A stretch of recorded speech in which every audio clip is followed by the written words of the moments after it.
Chapitre 10 Trucanini. Comment se fait-il que Trucanini ait été enterré ici, dans la prison pour femmes de Cascade? Trucanini était une femme Nununi de l'Uwawuni, aujourd'hui appelée île Bruni. Elle est devenue une personnalité historique reconnue, ayant survécu aux horreurs de la guerre noire qui a eu lieu dans tout l'Utruwita, la Tasmanie, et ayant été l'une des rares personnes à avoir survécu au camp d'internement aborigène de Wibalena et d'Oyster Cove. Ces dernières années ont été passées à Hobart. La détresse de Trucanini face à ce qui est arrivé à son ami, l'homme aborigène William Lann, après sa mort, lui a causé une grande anxiété quant à son propre avenir qui adviendrait après sa mort.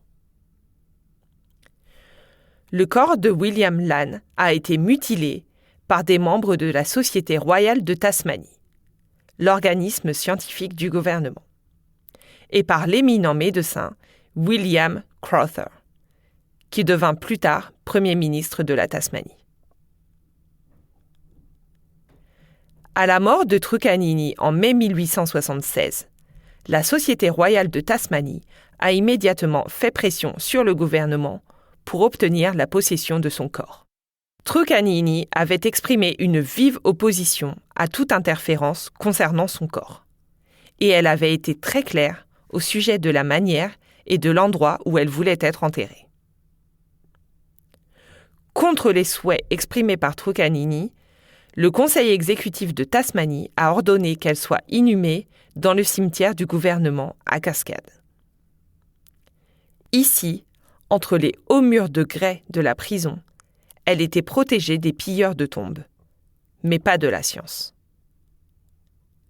Les pires craintes de Trucanini sont devenues réalité, et elle a subi un traitement des plus indignes. Ses actions constituant une honte éternelle concernant la Société royale de Tasmanie, le Tasmanian Museum and Art Gallery et le gouvernement de Tasmanie de l'époque. Après 2 autres demandes de la Société royale de Tasmanie, le gouvernement a donné son autorisation pour l'exhumation de Trucanini en décembre 1878. Ses restes ont été transférés au nouveau musée de Tasmanie en 1885.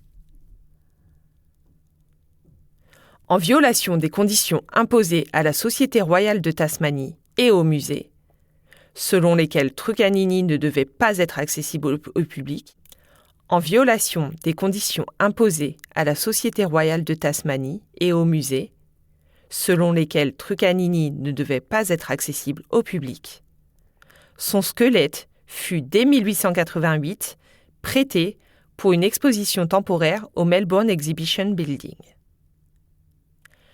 Plus tard, le musée a inclus le squelette de Trucanini dans une exposition permanente, dans leur nouvelle aile présentant les collections aborigènes.